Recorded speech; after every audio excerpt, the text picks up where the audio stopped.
Okay, so good morning, Shavua Tov. It's very exciting to be here again. The last shiur was, I think, just before Yom Ha'atzmaut, or even maybe even earlier.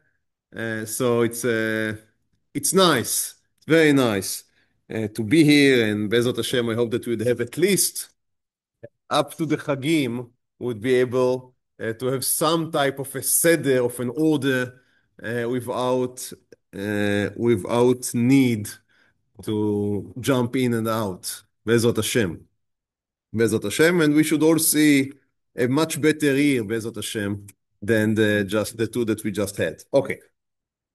Uh, we chose for Elul the topic of when rabbis make mistakes, or as the AI had suggested, maybe better English, when rabbis stumble, which is, I think, nice.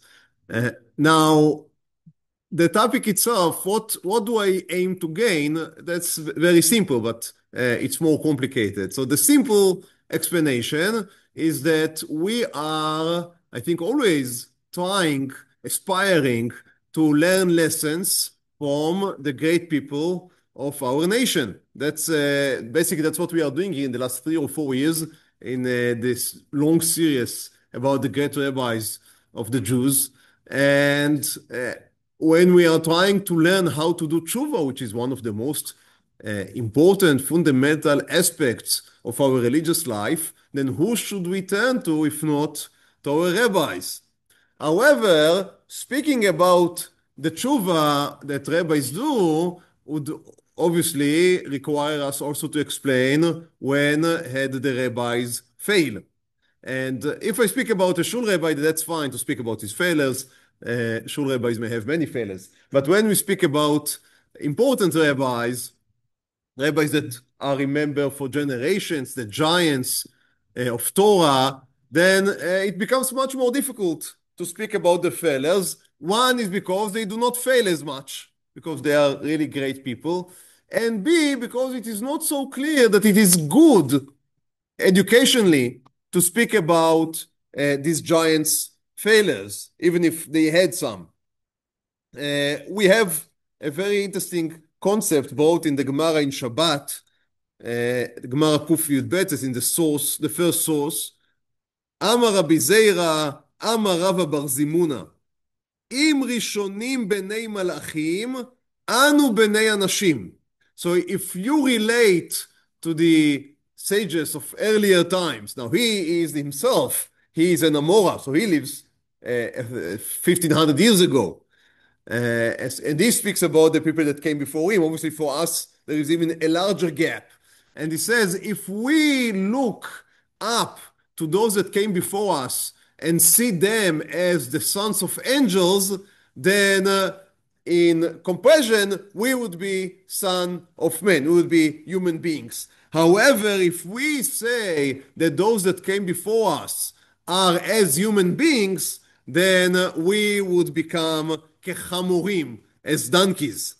And that is because this built-in gap that as time passes by, we have less and less of these giant people, and the level of Torah, the level of knowledge, the level of observance, the level of Irat Hashem is slowly receding. So he says we would be as donkeys. And he explains, not as these righteous donkeys of the righteous people, such as the donkey of Rabbi Xanina ben Dosא or the donkey of Rabbi Pנחs ben Yair. These donkeys were of such a level that if you'd give them fruits that Trumot Umasot were not separated from them, they would refuse to eat. So we are not even in this level of these donkeys. So we are simple donkeys. So here he says to us that it would be ridiculous, in a sense, for us to speak about the failures of these giants that were before us, because if we speak about their failures, then where we are, where are we? And there is a very interesting attempt in the Gemara in Shabbat that is Daf Nun Hey Amud Bet, and then for about 2 pages, 2 long pages, there is a certain Amora, Rabbi Shmuel bar נחמני, who speaks in the name of Rabbi Yonathan, and he is going through the Nach and Tanakh, and he is trying to explain every time that it seems that one of our forefathers have done something which seems improper, he tries to explain it away, that it was not really a sin. And so, for example, אמר רבי שמואל בר נחמני, אמר רבי יונתן, כל האומר ראובן חטא, אינו אלא טועה. So if you say that Raubén, the Torah says that Raubén went with one of his fathers, of Yaakov's wives, right? Bilha. So says Rabbi Shmuel bar נחמני, no, he made no sin. How can it be? So comes a long explanation. How should we really understand what the Torah says about him? כל האומר בני אלי חטאו. So Eli was the Kohen Gadol, and again, the Navi speaks about the sins of his children. How can it be that the children of such a great man would sin? Impossible. So, כל האומר בני אלי חטאו אינו אלא טועה. If you say that the Torah or the Tanakh here should be understood in the plain meaning that the children of Eli did indeed sin, then you are mistaken, because they did not sin. So how to explain what is written? It can be explained, but no sin. כל האומר בני שמואל חטאו אינו אלא טועה.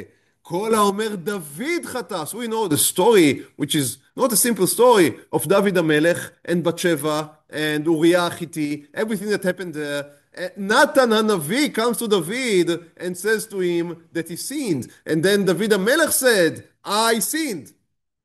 Says Rabbi Shmuel bar נחמני in the name of Rabbi Yonathan, if you say that David had sinned, אינו אלא טועה, you are mistaken. No, he didn't sin. כל האומר שלמה חטא. We know that Shlomo had many wives, and the Torah says that a king should not have many wives. He had many horses. He increased the amount of gold, seemingly beyond what he was allowed. So all of these sins, says Rabbi Shmuel bar נחמני in the name of Rabbi Yonathan, there was no sin at all, and Yoshiao didn't sin. So all of these great people, seemingly according to the Pshat, made mistakes. No mistakes were made. So that's an educational approach in which you teach in the classroom, you teach a lesson, you teach about Abraham, Yitzchak, Yaakov, whoever we speak about, and you put in the front their successes, the way they overcame challenges, and only what seems to be good and bright. Now, that is an approach to this day in some circles. I brought here just a short example from Rav Tzvi Tau in a booklet named לאמונת עתנו, the 3rd volume. And there he says, I would read it quickly, שלמותנו תבוא לא מתוך העיסוק בצדדים הנמוכים, החלושים והמסובכים שבנו. So if we aspire to perfection, we would not gain it by delving into the lower, complicated and weak side of us, and by הנמכת אבות העולם אליהם, and by looking at the fathers of the world and taking them down to where we are. Instead, what we need to do is to meet with their higher sides, and by that we would also be ascended at least somewhat to their level. So we should speak about the holiness of our rabbis, of our forefathers, and by speaking about their holiness, we would also maybe be given some holiness from them, and we should not speak about weaknesses or failures of them, because that would not help us to overcome ours. That is basically his argument. And everyone that knows a little about some of the biographies of rabbis that were printed in the last generation knows that many, many times parts that were judged as problematical, as maybe as that they do not seem as good as the publisher would have wanted, then these are being omitted. However, there is also a second approach in the sages, and here I quote from the Gemara in Avodah Zarah, source ד', אמר רבי יוחנן משום רבי שמעון בן יוחאי, לא דוד ראוי לאותו מעשה ולא ישראל ראויים לאותו מעשה, אלא למה עשו? לומר לך שאם חטא יחיד אומרים לו כלך אצל יחיד, ואם חטאו ציבור אומרים להם לכו אצל ציבור. So he says, you know what, David HaMelech, he did sin. He was not supposed to sin. And Am Israel in the Egel with the golden calf, they did sin. They were not supposed to sin. So why did they? So we will be able to learn how to do tshuva. So that is amazing. Not only that we are allowed to speak about what happened to them, that is why they sinned to begin with. That's not why. David HaMelech didn't say to himself, I would now sin so people would be able to learn about tshuva. But you ask, why did the Kadosh Baruch Hu not protect him from the sin? Why did HaKadosh Baruch Hu not stop him from sinning? So the answer is that HaKadosh Baruch Hu wanted someone in the level of David HaMelech to go into such experiences. And David HaMelech would later write it in Tehillim, and you can, through Tehillim, to identify how he's feeling regarding his sin. And he speaks about the sin, he speaks about the shame, he speaks about how people relate to it. And you can read it, and you can identify, and you can learn from. So that is not something to shy away from. That is something, because we believe about the holiness of these people. If they are just normal people, then I sin, and the people in the next house may sin, and that, but that is, no, the second direction. So there is no, so there is nothing to learn from. But if I look at people at the level of these giants, and I see that they failed, but then they were all able to correct and to repent and to do tshuva and to regain their closeness with HaKadosh Baruch Hu, that is something that I can learn from. Reb Shimshon Raphael Hirsch, in his Perush on the Torah, a few times, dwells into the sins of our forefathers. And not only that, so it doesn't only follow the Midrashim when the Midrashim speaks about sins of our Avot and Imahot HaKadoshim. He also sometimes makes them up by himself. He's self-interpreting. He comes to the conclusion that there was a mistake here. And although no one spoke about it earlier, he sees no problem in exposing these mistakes. One very, I think, a famous account is when he speaks about the mistakes that Yitzchak and Rivka did with the education of Yaakov and Esav. He says Yaakov and Esav were twins. So Yitzchak and Rivka thought that they can educate them both in the same school. And that was a mistake, because Yaakov was someone that loved to learn and was able to sit, and he was Yoshev Ohalim. And Esav was someone that was needed to send to a place with more sport, with more energy, with more action. And it was a mistake to send him to yeshiva. Not everyone can be in yeshiva. That's what he says. He says, and are we surprised that Esav, immediately after he finished school, he went and burned all of the sforim that he was forced to learn? So obviously, Rabbi Shimshon Raphael looks around himself and he sees what the mistakes that parents are doing with educating their children. And I think many of us may at least can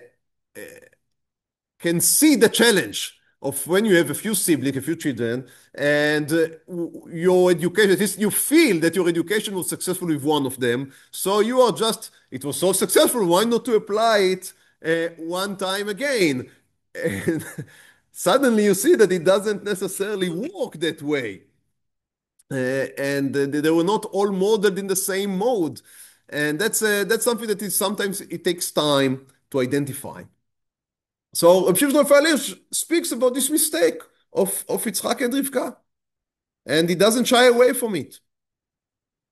And in the source I brought here, in source A, he explains how does he allow himself to do so and to speak seemingly negatively about our holy fathers and mothers. And he says, אין התורה מציגה את גדולי ישראל כאידיאלים בתכלית השלמות. He says, read the Torah.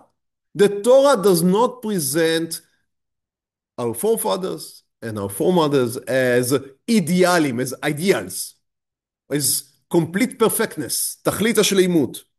Any ma'aliha adam. You do not deify, that's the word. You do not make human beings into gods. Thinking that someone is infallible is thinking that a human being can be God, and that is a mistake twice. A, because man, in our religion, man is not God and God is not man. So that's one, that's a theological mistake. And B, that's an educational mistake, because if you think that they were gods-like, then okay, so there were some people that were born in this divine nature. What does it mean to me? Nothing. I'm not Avraham Avinu, I'm not Yitzchak, I'm not Yaakov, so I have nothing to learn from them because I'm struggling with these human struggles of the Yetzer Hara. How can I see something? How can I see Avraham Avinu in myself? But if I understand that Avraham Avinu was fighting the same demons that I fight with, maybe with much more success, but he was fighting the same demons, then suddenly this is something that I can learn from. So that's what he says. And Rabbi Yitzchak Hutner in Source Vav, in a letter that he wrote to a student, and the student wrote to him that once he had a dream that he would become like one of the great rabbis, but now after a few years, he sees that he is not really able to sit and learn as he thought that he would be able to, and he has chataim, and he has struggles, and he has failures, so he's giving up the dream. That's basically the letter that this student, this Talmid, wrote to Rav Yitzchak Hutner. Rav Yitzchak Hutner was a master educator, and he sends him a letter back, and he says to him, one ra'a chola etzleinu, there is a bad disease among us. And that is that when we tell the stories of our rabbis, we speak only about the outcome. So you are being presented with the Chafetz Chaim as he was when he was 70 years old. And he was perfect. But he was not born perfect. And we do not speak about the struggles they had, and the setbacks, and the draws, and how they were able to overcome them. We only present them in the perfect mode, which maybe is nicer to speak about, but it doesn't transmit the lessons. And then people just despair and feel that there is no hope for them. Because how can I even dream about being someone like my rabbis if they are perfect, if they never have struggled? And he says the result is that when a na'ar ba'al ruach, a youth, but not only youth, that has a spirit, a hope, and then he finds himself struggling with michsholim, nefilot, yeridot. So he struggles with michshol, like something that stops you when you try to run.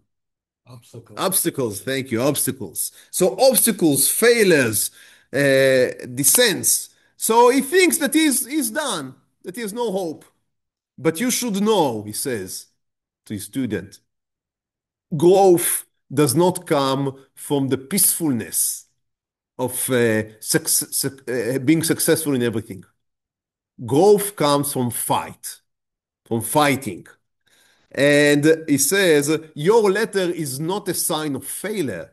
For me, your letter is a sign of growth. Because if you are bothered by your Yetzer Hara and by your failures, and you want to overcome them, that itself what would one day lead you to greatness. Greatness does not, you are not being born with greatness.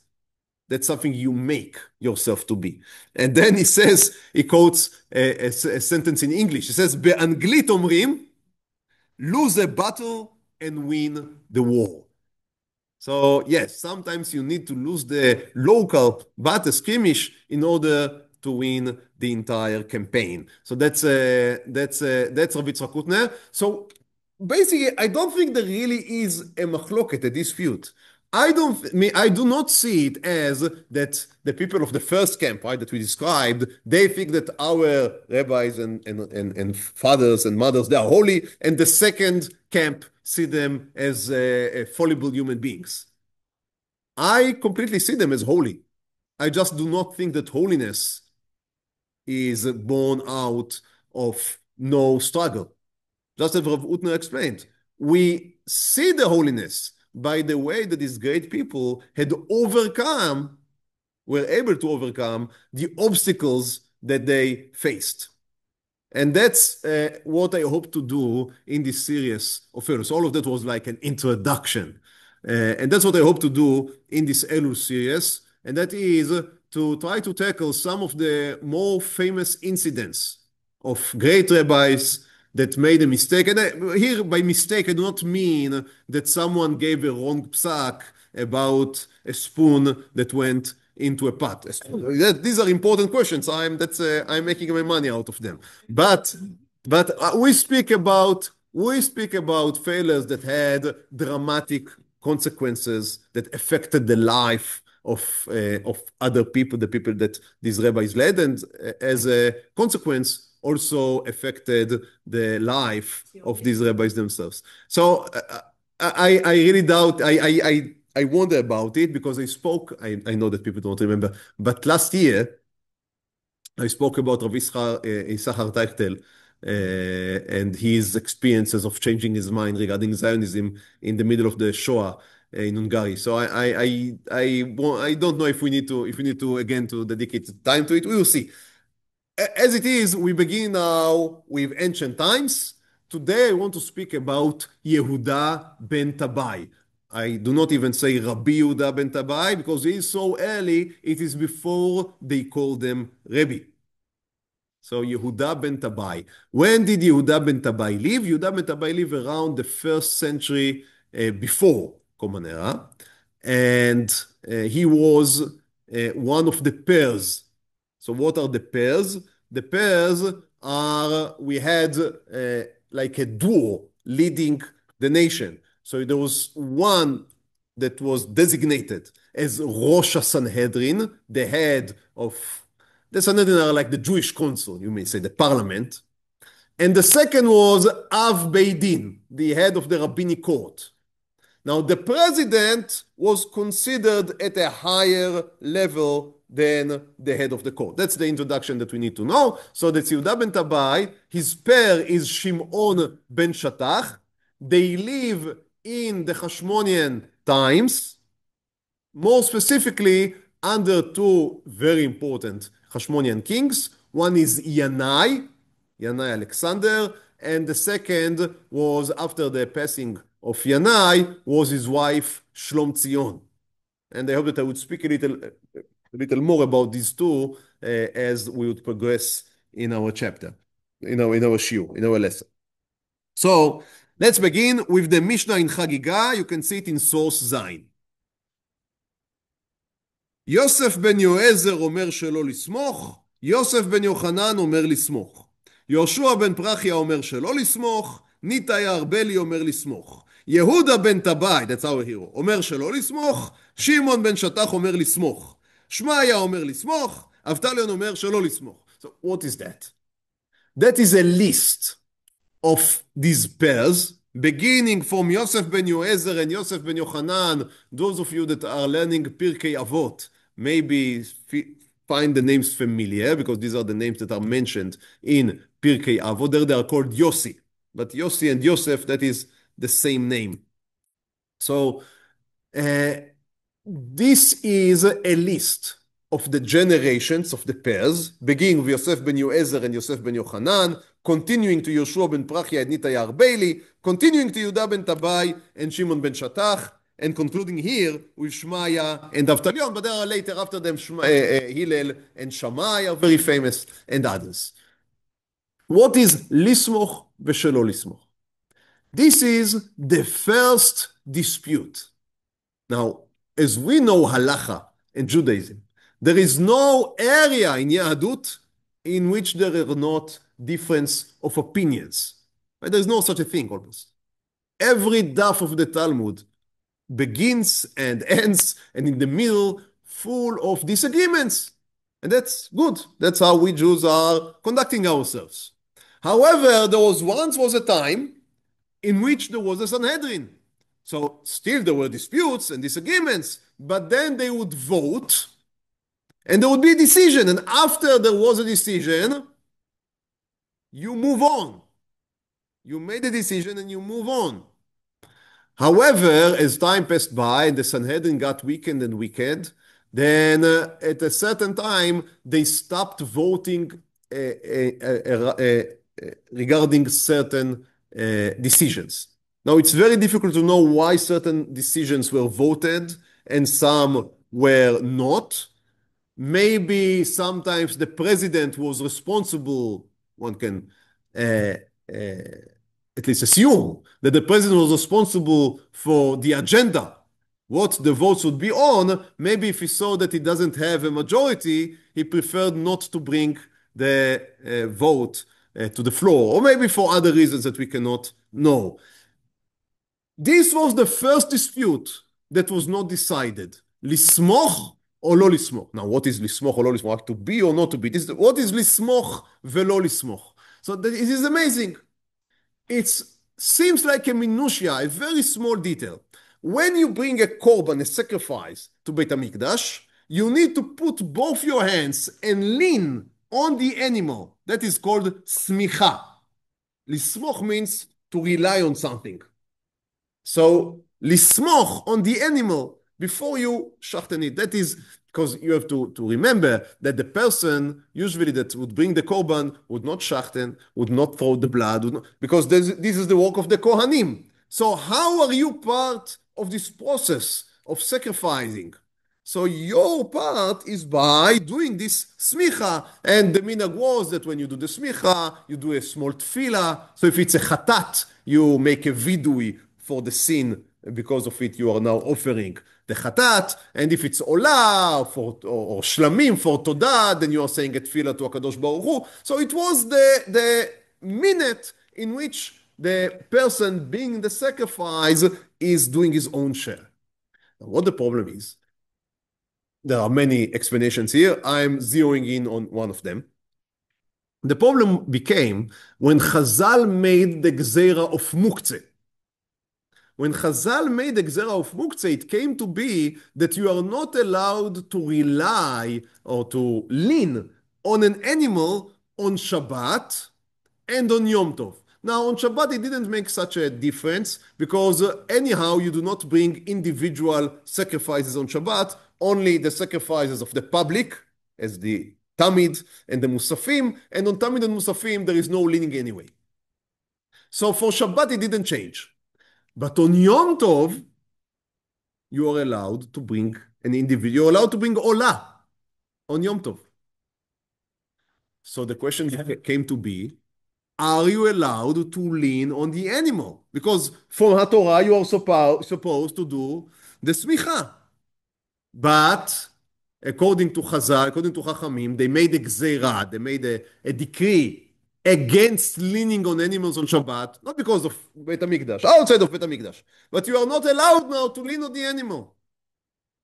So, should the decree of the sages uproot the mitzvah of the Torah? You can understand the importance. It's a little minutia, but it's an important question. So you can see that in each one of the pairs, one of them thought that you can still lean on the animal and the decree of the sages apply outside of Beit HaMikdash, but in Beit HaMikdash, the mitzvah of the Torah remains as it were. And there is another side who holds that after the Chachamim, the sages made a decree, then it uproots even a mitzvah from the Torah. So that was the root of this important machloket. And you can imagine that out of this one machloket, many others can spring. Because the question is, what is the hekef? What is the reach of the force of Chachamim, of the sages? How far can they reach with their installments, with their decrees, with their decisions? Can they even uproot? What are the parameters? Yeah, how far can they go? So that's So that's our introduction to the topic. So we see here that Yehudah ben Tabbai held shelo lismoch, so the hero of our shiur. So he thought that Chachamim are strong enough in order even to uproot this mitzvah mideoraita. Now, says the Gemara, הראשונים היו נשיאים ושניים להם אבות בית דין. So you see this, there is a list here. Every pair, there is the first one that is mentioned, and there is the second one. So, Yosef ben Yoezer, and then Yosef ben Yochanan. Yoshua ben Prachia, and then Nitayar Bailey. So every pair has the first name and the second name. So there is a key here. The first name is always the president, and the second is the main judge, right? The court, father of the court, the head of the court. Thank you, head of the court. And that is because, as we said, the president is more important, so he appears first, and then the head of the court. So according to that, if you would return here to the pair, Yehudah ben Tabbai is first, so he would be the Nasi, the president, and Shimon ben Shatach is the second. So in this pair, he was the second in importance. He was the head of the court. That is what Rabbi Meir says. וחכמים אומרים, regarding all of the list, you are right. But specifically regarding Yehudah ben Tabbai, although he appears first, he was only the head of the court and not the president. Obviously, that is very strange. Why would these two names of Yehudah ben Tabbai and Shimon ben Shatach be peculiar, be different than all the rest of the list? What is going on? Says the Gemara. And here, again, I do not bring the whole of the discussion. It's more complicated the way I present it now. I present it according to a certain understanding. And if someone wants, all of these references are in front of you. And Baruch Hashem, nowadays it's so easy. You can just type on the internet. You can go into Sefaria. There is a very good English translation of all of the Shas. And you can read and enjoy and learn. I'm here giving just as I said, a very certain view. So Chachamim explained, tells amazing story. אמר רבי יהודה בן טבעי, אראה בנחמה אם לא הרגתי עד זומם להוציא מליבם של צדוקים. He says, אראה בנחמה. I would see comfort. Meaning to say, what does it mean I would see comfort? It's a words of oath. He says, the person that says that, it says, may he, meaning the person that says, die, meaning be comforted. They would comfort after me. If not, that what happened was that I killed Ed Zomem. Ed Zomem, that's a specific halachic concept, which basically means a witness that conspired to kill someone else, or to punish him in another way, but here we speak about killing. So I have a witness who conspires to give a false testimony in order for someone else to be falsely accused and hanged and executed. And then we catch this conspiring witness. We catch him lying, and when we catch him lying, we punish him in the same measure that he tried to punish the one that he accused. So if he tried to kill him, what we do? We kill the conspiring witness. Now here there was a difference between the Sadukis and the Farishis, the Tzdokim and the Prushim.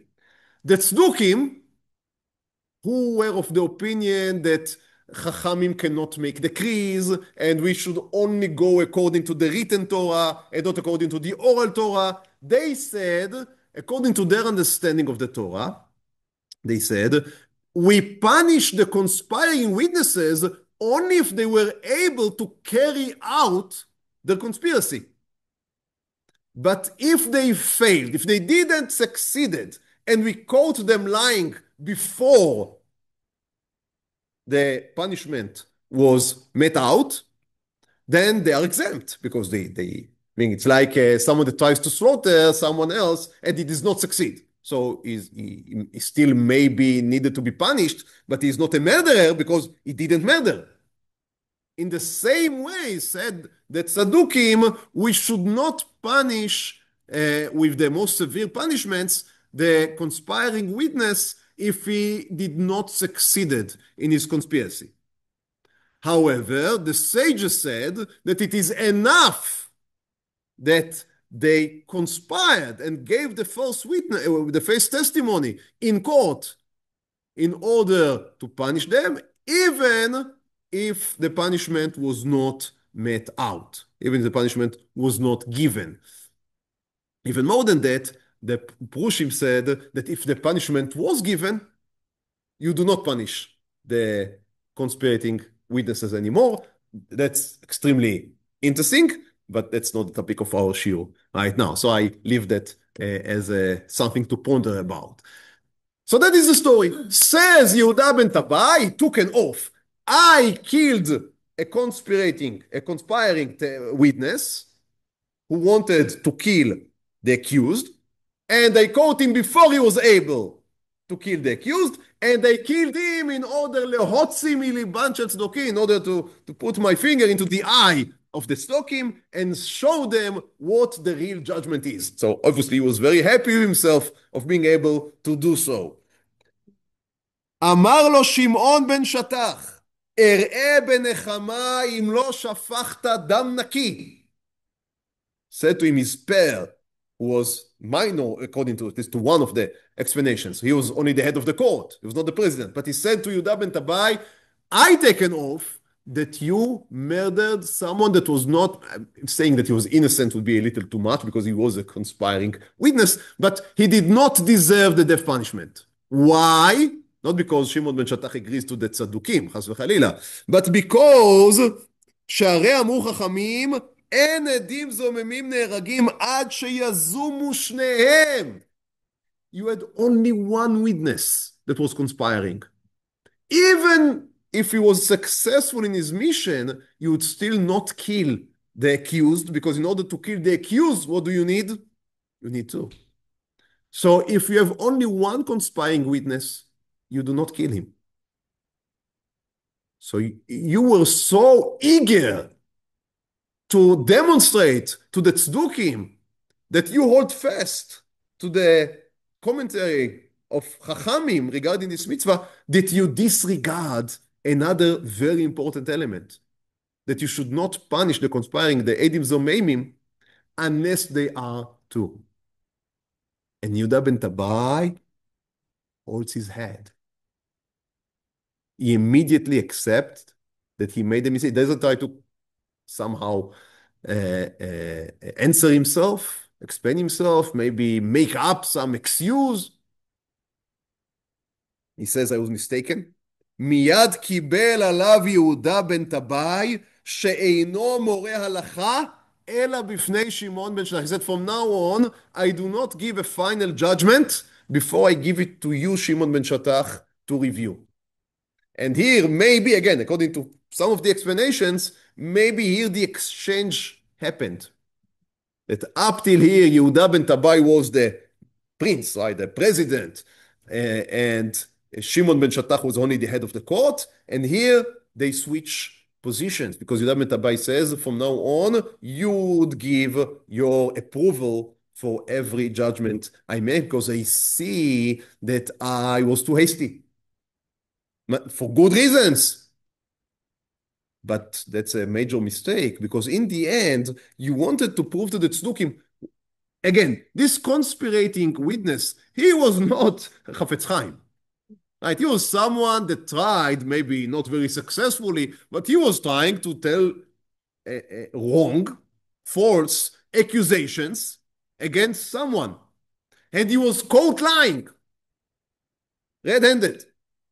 Question is, Rabbi Tabbai is the same on the same stage like this witness, because Rabbi Tabbai, his point was to kill. That's why witness wanna punish somebody.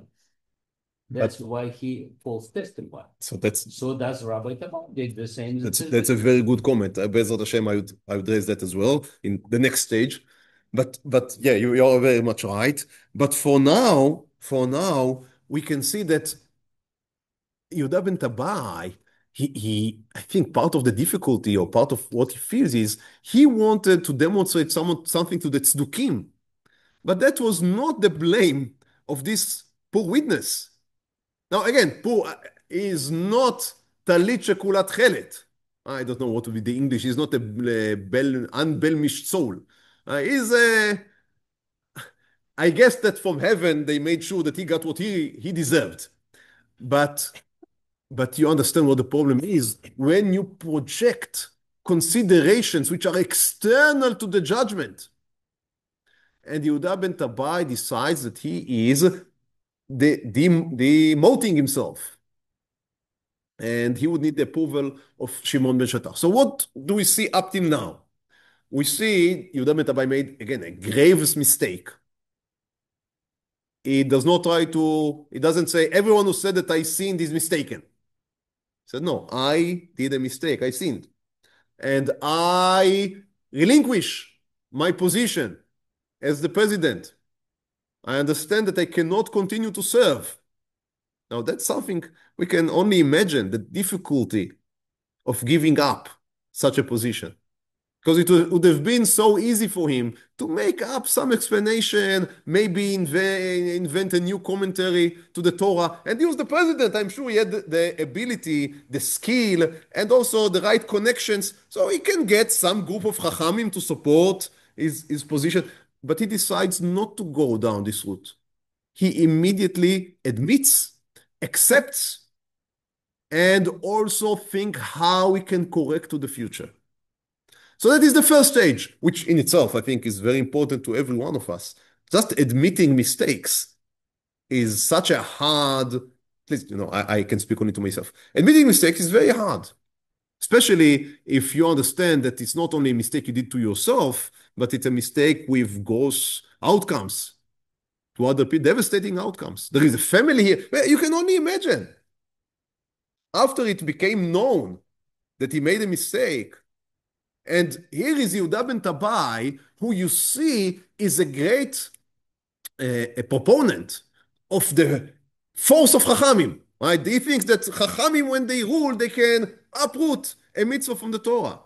And all of his war here is against the tzdukim. The tzdukim say that Chachamim do not hold such a power. So he wants to put the Chachamim on a pedestal. Right? He wants to demonstrate how they are great. And instead, what did he do? He damaged his own project. So he could have said to himself, I made a mistake, but we shouldn't publish it because we do not want to injure the prestige of the sages. But he doesn't do so. He make it a public call that he would step down. We'll see in a few minutes that he made even more than that as a public step of tshuva. Yes. Which roles would they Yeah, but in a few minutes you'll see that he did another thing which was even more. Yeah, so that was the first step. So admitting mistakes and making sure they would not happen again. That's in itself a very important lesson. Not hiding behind your prestige, behind someone else's prestige, as a rabbi, how can I admit my mistake that would project bad about the whole of the Torah. It's not my own honor. I defend here the honor of HaKadosh Baruch Hu. The gates of excuses are never locked. One can always make up something. Why shouldn't he didn't make a mistake, or if he did, mistakes were made. And if someone was injured, I apologize. Did you hear some people say, if someone took offense? Well, what do you mean if you offended someone? So say that you offended you and I apologize. No, if someone was offended, I apologize. No, it's not if. Yehudah ben Tabbai does not go down these routes. He admits his mistakes, he takes responsibility, he takes accountability, and he acts in order to correct. Now, Shimon ben Shattach himself was almost the opposite of Yehudah ben Tabbai. So you can understand that stepping down for the sake of Shimon ben Shattach, for Yehudah, it's not only his personal honor, it's his life project. Because Shimon ben Shattach, in source חטא, אמר רבי שמעון בן שטח, אראה בנחמה, אם לא ראיתי אחד שרץ אחרי חברו לחורבה, ורצתי אחריו, ומצאתי סייף בידו ודם מטפטף והרוג מפרפר. So Shimon ben Shattach says that he was once, he saw a guy, and the guy ran with a sword. So he ran after him. Maybe you'd be able to save someone. And he's going into the room, and he sees someone lying on the floor, still twitching, and the murderer stands there with the sword, with blood dripping from the swords. And I told him, only the two of us are here. I know that I didn't kill this guy, and you are here with the sword. So clearly, you are the murderer. But I cannot kill you. I cannot prosecute you. Why? Because the Torah said that in order to prosecute someone, you need 2 witnesses. So I am giving up. Now, again, obviously there needs to be some system in place in order to stop this type of people from going around and killing people with only 1 witness. And there is such a system. Again, it's not the topic for our shiur today, so I'm putting that also aside. But what we see here, Shimon ben Shattach is the opposite of Yehudah ben Tabbai. He is very strict with the law, and you cannot overreach, according to Shimon ben Shattach. What was given to you, the power that was given to you, is yours. What is beyond it, you have to live in the hands of God. And that's why maybe he thinks that you cannot stop people from leaning on the animals on Yom Tov. Again, this small detail, but that reveals so much of his thinking process. And Yehudah ben Tabbai is looking להוציא מליבן של צדוקים, and is, I don't want to speak harshly, חס וחלילה, but is easier on the trigger, as they say. And Shimon ben Shattach is very strict. So again, for Yehudah ben Tabbai, to give his place to Shimon ben Shattach is not only his person, his agenda that he is giving up. And is willing to do so. But that is not the end. Because the Gemara in Chagiga continues to tell us that so state, כל ימיו של יהודה בן טבעי היה משתטח על קברו של אותו הרוג. So it's not only that he was worried how to prevent these mistakes from happening again. He was also very much worried with the mistake that he already made. And the Gemara says, כל ימיו. I am not sure what the plain pshat is, but it may be that כל ימיו, every day for the rest of his life, he would go to the grave of this witness that was killed undeservedly. Again, not a great tzaddik, but he was killed undeservedly. He would go there on his grave and mishtatech, he would lie down. And I guess ask for mechila. Can you imagine that? The head, the ex-president, now the head of the court, going every, morning or every night to the grave of this lying witness and lying there on the floor and asking for forgiveness. והיה קולו נשמע, and he was crying so loud that people heard it around. I don't know if only the people that came to do yortzites on the graveyard, or maybe they even heard it in the village nearby. But he didn't keep it. He didn't hide the mistake. He paid a very high price and public price every day going to the grave and asking for mechila. כסבורים העם לומר שקולו של הרוג. Now there is a very peculiar story that we'll end with. So the Gemara says that when he was crying there, the voice was so loud, people thought that it's not only him that is crying there and asking for forgiveness, but that the aide himself, right, the killed person from the grave, is also crying. That was the story that was going around. Now, Yehudah ben Tabbai, I guess he wanted to uproot this superstition. So he came to, he said, no, it's my own voice. How would you know the day that I would die, you would see that the voices would cease? And he went there up to the last day of his life. And then indeed, after his passing, there was no more sound. So the conclusion right now, the midterm conclusion is that really the voice was only the voice of Yehudah ben Tabbai. But then, 500 years later, around, the Gemara records, אמר לרב אחא ברי דרבא לרב אשי, ודילמה פיוסי פייסי, או בדינא תאווה. He says, now that's amazing. 500 years after, I am sure that Rav Acha Brei de Rava didn't see, of course he didn't see Yehudah ben Tabbai, he didn't see the witness, he didn't see the grave, which was in Eretz Israel and they were in Bavel. But he is asking a very strange, he says, it may be that the voices stopped when Yehudah ben Tabbai died. But it doesn't necessarily mean that they were not the voices of the witness. Because it may be that after the death of Yehudah ben Tabbai, the witness now was able to sue him in the heavenly court, so he didn't need to cry anymore in this world. Why did he need to say that? What was he trying to achieve, Rav Acha, in this? It's a very strange sentiment. Why? What is he trying? What point does he try to make? Now here, up to now, everything that I said, I read in different interpretations and commentaries, and I try to tailor something out of it. Here is my own speculation. There was still a point in Yehudah ben Tabbai that needed correction. We spoke about his good motivation, but that was somewhat too zealot, right? To uproot from the tzdukim.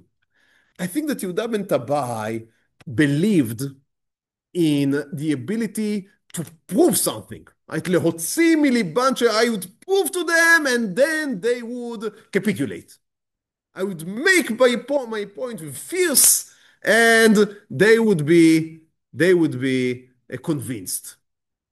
And I think that many of us have enough life experience in order to know that the world just doesn't work like that. You do not make a proof. In Hebrew, we call it zbeng vegamarnu, right? You make some hit, and by that, everyone is now convinced. That's our dream always, right? That we would be able somehow to demonstrate to everyone that we are right, they are wrong, and kadima. It just doesn't work that way. People do not get convinced by a single event, be it as great as you can imagine. Of course, the best example is Ma'amad Har Sinai. Never such a production. Can there be ever a greater proof that there is a God and it's one God and he told them do not worship idols? What happened 40 days, not 40 years, not 400 years, 40 days later, they built the golden calf.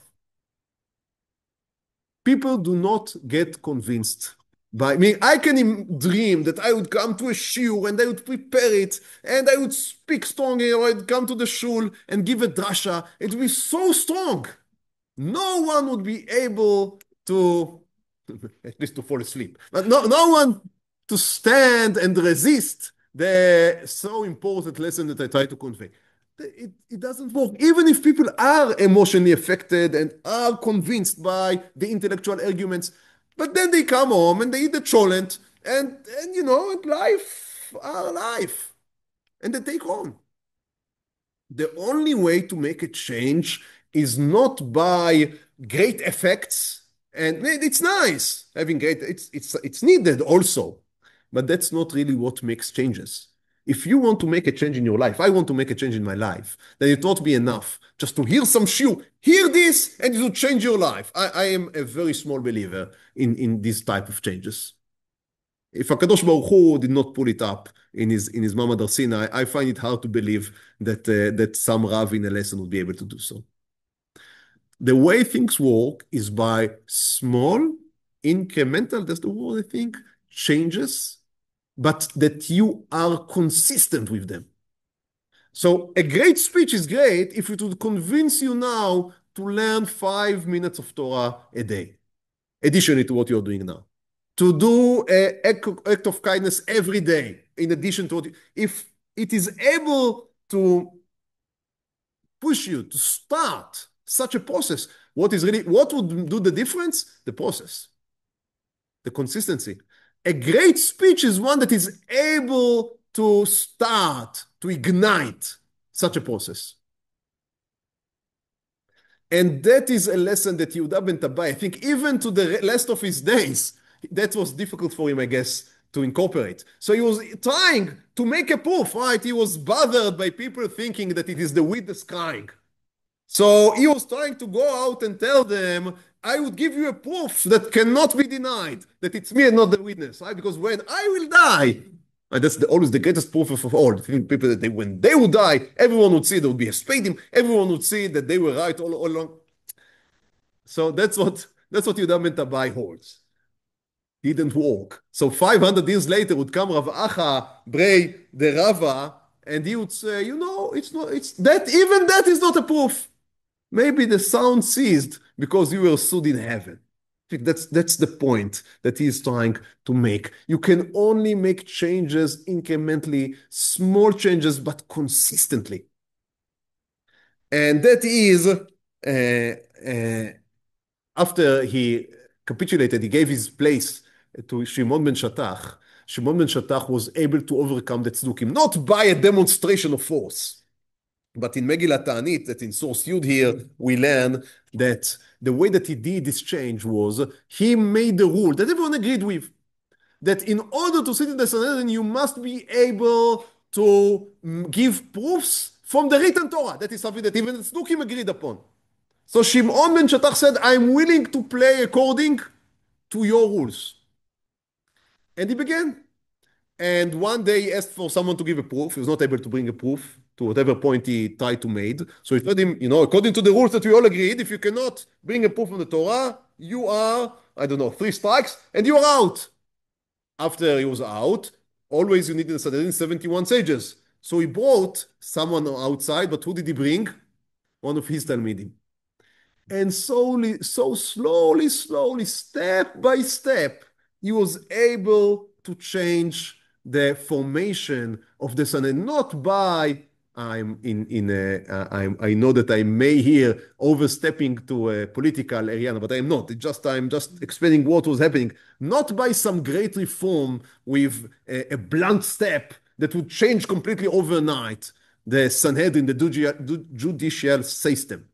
The way it worked was by slowly changing the people and educating and teaching. And that is what in the long process would give you the upper hand, would really change the nature of society. So that is the tshuva. We spoke today about the tshuva of Yehudah ben Tabbai. We saw the importance of taking responsibility, holding accountability, admitting mistakes, thinking, planning how they would not be recurring, happening again. And we also spoke about this important aspect of tshuva in which change does not come by great dramatic steps, but by small, incremental, but consistent steps towards perfection and towards enhancement. So thank you so much. And we will, Be'ezrat Hashem, continue. Next week, we will speak about one of the most dramatic events in Jewish history, and that is the pulmus around the writings of the Rambam and its outcome. That will be Be'ezrat Hashem next week. Thank you.